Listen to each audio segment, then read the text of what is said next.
सूरज एक गरीब आदमी था। अपना घर चलाने और अपने बच्चों का पेट भरने के लिए वो दूसरों के यहाँ मेहनत मजदूरी किया करता था। कई बार उसे पूरे दिन मजदूरी करने के बदले सिर्फ आधे पैसे, फटे पुराने कपड़े और बासी खाना मिल जाता था, जिन्हें वो शाम को अपने गमछे में बांधकर अपने बच्चों के लिए घर ले जाता था। घर में घुसते ही उसकी पत्नी कावेरी बोली, अगर पैसे मिले हो तो दे देना, लड़कियों के लिए गर्म कपड़े लाने हैं। जरा सांस तो लेने दो, कुछ कपड़े मिले हैं, पहना कर देख लो, ये सर्दियाँ तो कट ही जाएंगी। हर बार सर्दियाँ तुम्हारे मिले हुए इन चीथड़ों में ही कट जाती हैं। पता नहीं कभी नए मयस्सर होंगे या नहीं। सूरज ने गमछा खोला और कावेरी से कहा, आज के काम में कपड़ों के साथ साथ एक खाना भी मिला है, मिल बांट कर खा लो, साथ में गुड़ खाकर पानी पी लेना, पेट भर जाएगा। कावेरी ने सूरज से ये भी नहीं पूछा कि तुमने खाना खाया या फिर नहीं, और खाना लेकर अंदर चली गई। ये देखकर सूरज की आंखों में आंसू आ गए। उसने भी सुबह से कुछ नहीं खाया था। बेटियों के खातिर पेट पर पट्टी बांधकर वो दिन रात कमाता रहता। 3 बेटियां होने के बाद एक बेटे की चाह थी। अगर बेटा हो जाए तो घर में कमाने वाला और हो जाएगा। कावेरी की सास दया चिल्लाते हुए बोली, अरे ओ कावेरी, ये सूरज कहाँ चला गया? राखी आ रही है, कुछ पैसों का इंतजाम करके रख ले। लड़कियाँ ससुराल से आएंगी तो खाली हाथ जाते हुए अच्छी नहीं लगेंगी। कावेरी को ये सुनकर गुस्सा आया, लेकिन वो गुस्सा पीते हुए बोली, अम्मा जानती तो हो इनकी अकेले की जान को कितने झमेले हैं। इस राखी पर शायद कुछ न हो पाएगा। बहन बेटी को देने से बरकत आती है, लेकिन तुम लोगों के हाथ से तो कुछ छूटता ही नहीं है। कल को जब अपनी 4-4 बेटियां राखी पर आया करेंगी तब पता चलेगा। कावेरी को ये बर्दाश्त न हो सका। वो बोली, अम्मा कहो तो बेटियों के गले में पत्थर बांधकर कुएं में फेंक दूं। उसके बाद ये जो भी कमाएंगे वो आपकी बेटियों को दे देंगे, फिर तो हो जाएगी ना हमारे घर में बरकत। ये तो सोचती नहीं है कि दिन भर गधे की तरह जी तोड़ मेहनत करते हैं, तब जाकर 2 समय का चूल्हा जलता है, और आपको अपनी बेटियों की पड़ी है।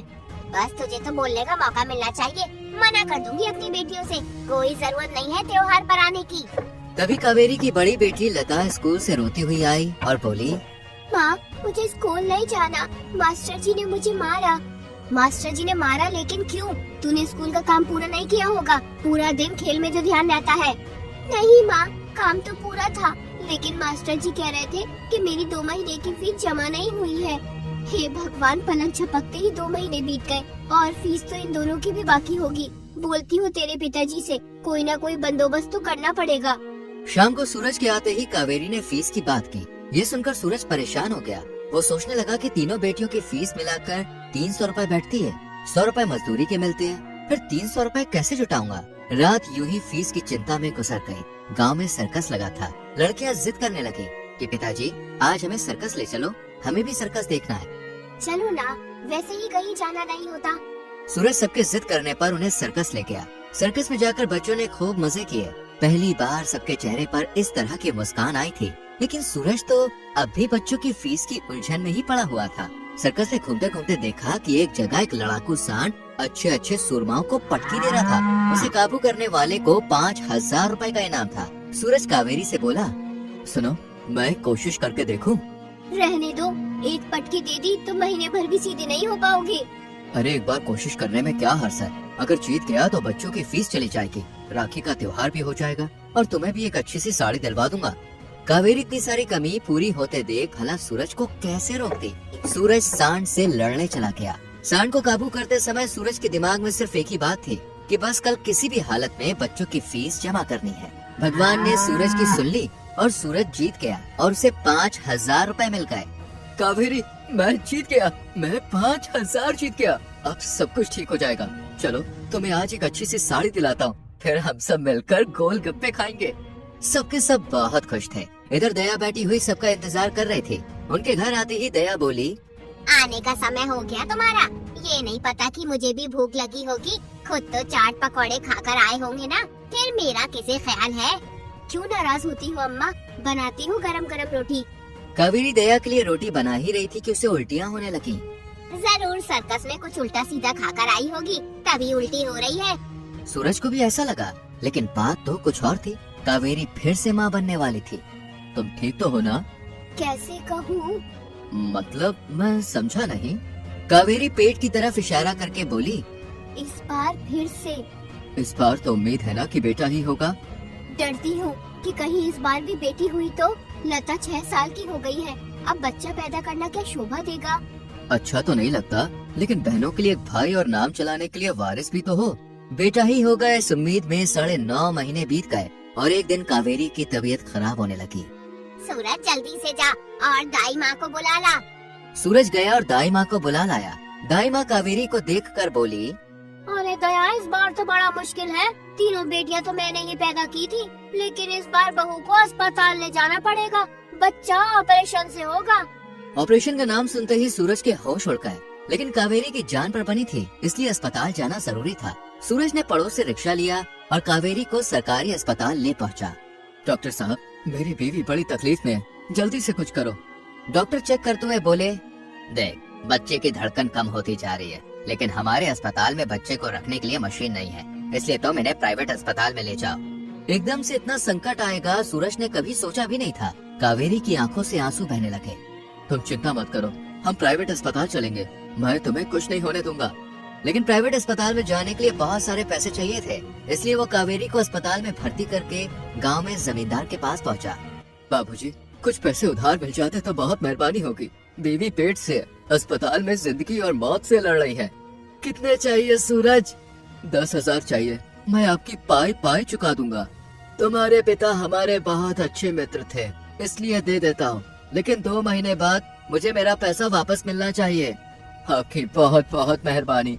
पैसा लेकर वो दौड़ता हुआ अस्पताल पहुँचा। कुछ देर के बाद, बेटा हुआ है, लेकिन अभी स्थिति नाजुक है, इसलिए मशीन में रखा गया है। जैसे ही खतरे से बाहर आएगा हम दिखा देंगे। आधी अधूरी सही, लेकिन बेटा पैदा होने की खुशी में सूरज खुशी से रो पड़ा। चाह कर भी अपने आंसुओं को रोक नहीं पाया, और रोकता भी कैसे। उसकी मनचाही मुराद जो पूरी हुई थी। 3 दिन नर्सरी में रहने के बाद बच्चा उन्हें सौंप दिया गया। अब माँ और बेटा दोनों ठीक थे। अस्पताल में 7,000 रुपए खर्च हुए।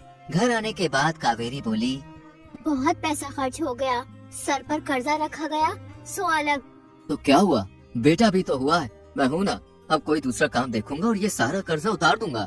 कितने पैसे बचे हैं? 3,000। उनकी बातें सुनकर दया बोली, अरे सुन सूरज, तेरी बहनें भी भतीजे होने की खुशी में रेशमी साड़ी मांग रही हैं, और गांव में लड्डू भी तो बंटवाने हैं। ठीक है माँ, मैंने तो सोचा था कि पहले थोड़ा कर्ज उतार दूं। जिंदगी में कर्जा पानी तो लगे ही रहते हैं, पहले जो मैंने कहा है वो कर। 2-4 दिन अपने बेटे के साथ तो ऐसे ही बीत गए। उसके बाद सूरज ने सोचा, इससे अच्छा तो रिक्शा चलाना शुरू कर दूं। अभी 3,000 बाकी है, उसमें एक अच्छा रिक्शा आ जाएगा। बाकी तीज त्योहार सब बात में। सूरज ने रिक्शा खरीद लिया और फिर रिक्शा चलाने लगा। रिक्शे से उसकी आमदनी तो ठीक होने लगी, मगर बचत के नाम पर उसे 1 रुपया भी नहीं बचता था। इसी तरह जमींदार के पैसों को 4-5 महीने बीत गए। एक दिन जमींदार घर पर आकर बोला, सूरज, लगता है तुम तो पैसा लेकर भूल गए हो, बताओ कब दोगे पैसे? बस बाबूजी, कुछ दिन और, फिर मैं आपके सारे पैसे दे दूंगा। अभी चाह कर भी पैसे इकट्ठा नहीं हो पा रहे। सर्दी शुरू हो गई है, सोच रहा हूँ इस बार 2 रजाई खरीद लूँ। बस 1 महीने की मोहलत और दे दो, दोबारा कहने का मौका नहीं दूंगा मैं। ठीक है, महीने से 1 दिन ज्यादा नहीं होना चाहिए।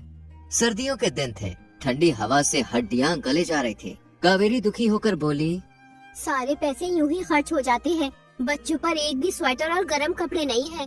क्यों? पिछले साल जिसके यहाँ मजदूरी की थी उसने अपने बच्चों के पुराने कपड़े दिए तो थे। पुराने ही तो थे, सब खराब हो गए। जो ठीक थे वो छोटे हो गए। वंश की तो पहली सर्दी है, इसे भी तो गर्म कपड़े चाहिए। कल से इसे बहुत खांसी जुकाम है, हल्का सा बुखार भी है। तवे पर हल्दी भून कर चटा दो, ठीक हो जाएगा। जब पैसे होंगे स्वेटर और गर्म कपड़े ले आऊंगा। अभी तो पहले जमींदार के पैसे देने हैं, वरना आगे कोई फूटी कौड़ी भी नहीं देगा। सर्दी का कहर बढ़ता ही जा रहा था और सर्दी के साथ वंश की तबीयत भी खराब होती जा रही थी। महीना बीत गया। सुबह सुबह जमींदार आ खड़ा हुआ और बोला, सूरज, अब और बर्दाश्त नहीं करूंगा, मुझे मेरे पैसे चाहिए।